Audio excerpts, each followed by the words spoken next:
everyone, Nyonstar here, and I didn't get my GED. For those who don't know, a GED is what you get instead of a high school diploma. So if you drop out, you can get a GED to prove that you could have passed high school. I made a video all about why I dropped out, but I'll recap for this video. In elementary school, I had seizures, and in my first year in high school, I missed a whole week of school because of this. When I started my sophomore year, I could barely get through the days without feeling like I was gonna lose consciousness. Couldn't even walk out the door in the mornings, so I just stopped going. I wasn't intending to drop out. I wanted to find some kind of alternative, like online. But whenever I asked my dad if he found anything, he'd tell me he'd do it tomorrow. Well, after about 2 years of this, I thought to myself, okay, I was supposed to graduate in 2022 and it's 2021. There's no way I can try to catch up. I'll just get my GED. So I started studying. And since I developed agoraphobia, I was very grateful for the online test. All I had to do before taking the test was wait until I turned 18. My plans got foiled, though, because my dad packed us up and moved us to Texas to live with his girlfriend a month before I turned 18. Each state has different rules and pricing, and the Texas test was more expensive and required proof of residency, which I couldn't provide since I was living with my dad's girlfriend. Also, I hate Texas, and I really didn't want its name on my GED. I was convinced that I wouldn't be able to take the New Mexico test from Texas, since they could just see where I was taking the test from. VPNs aren't allowed. So I stopped studying and decided to wait until I could go back to New Mexico. But in early to mid-2024, I found out that I could take the New Mexico test. Because it didn't have a residency requirement, I could take the online test from home. I immediately began studying again, though I felt a bit unprepared. Then I started watching a channel people recommended called Get Some Math. I found his videos very helpful and easy to understand. Since I needed to take practice tests before each real test, I took the math practice test and got a 174 out of 200. I scheduled my math test in early October, and my anxiety was through the roof. I was shaking, I felt ill, it was awful. I woke up early that day and made sure to eat a healthy breakfast, an omelet with a cut-up apple.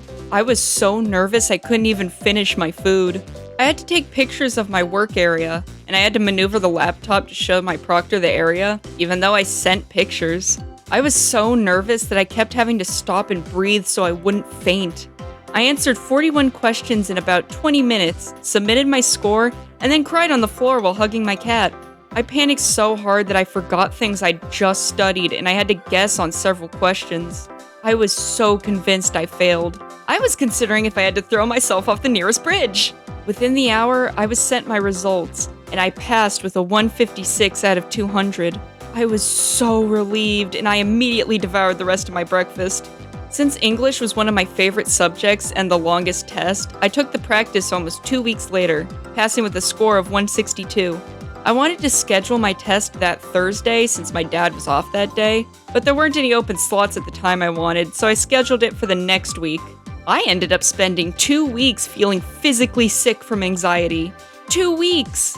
I took some ibuprofen and acetaminophen, which helped me calm down. I took the pictures, and my test started without a word from my proctor, which made it easier to forget I was being watched. I had 46 questions in an essay, but I was able to finish in about 30 minutes.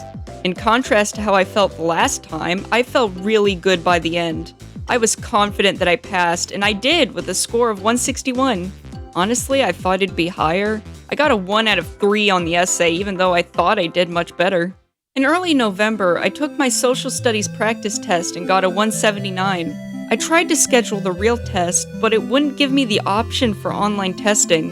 Since it was election day, I figured that the online services were just down that day. But throughout the week, I still couldn't schedule it. I tried switching to science and got a 159 on the practice, but I couldn't schedule that either. I tried sending an email, and they responded by saying they don't help with scheduling through email, even though it was an inquiry option. I took a break for the week of Thanksgiving and tried briefly when December started, but then I threw up my hands and said I'd deal with it after the holidays. My dad tried calling customer service, but he got a message that said their online services were down until February. I did another science practice test and got a 176, but I still couldn't schedule. When my dad finally got a hold of someone, they told him there was a restriction on the account, but they didn't know why, so they told us to send an email. When I sent the email asking for the reason my account was restricted, I got an automatic response saying they had the right to revoke my online privileges, but I could take it in person. 10 days later, I got a human response that said the same thing. So why was my account restricted? Because they said so. I can only imagine that I got in trouble for cheating, even though I obviously didn't. How do you even cheat on a randomized English test? Like, did my eyes dart off the screen at some point? Did the proctor not want me to have my clear water bottle even though the first proctor had no problem with it? Did they just not like me? And I know it must have been the English test because I would have been restricted after the math one if that was the problem. Did I get restricted for another reason that they just won't tell me? I'll never know. Since I'm in another state, and I have agoraphobia anyway, I can't finish my GED. There were plans to visit my sister in the summer, but those plans fell through. It's been 9 months since I finished my English test as of the time I'm recording this, and my account is still restricted. So I'm screwed for now.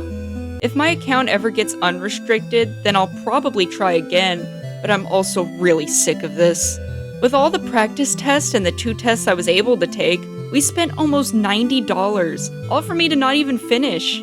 I do want my GED, but I'm just not gonna worry about it for now. By the time this uploads, it'll be 11 months since my English test. Man, that's depressing.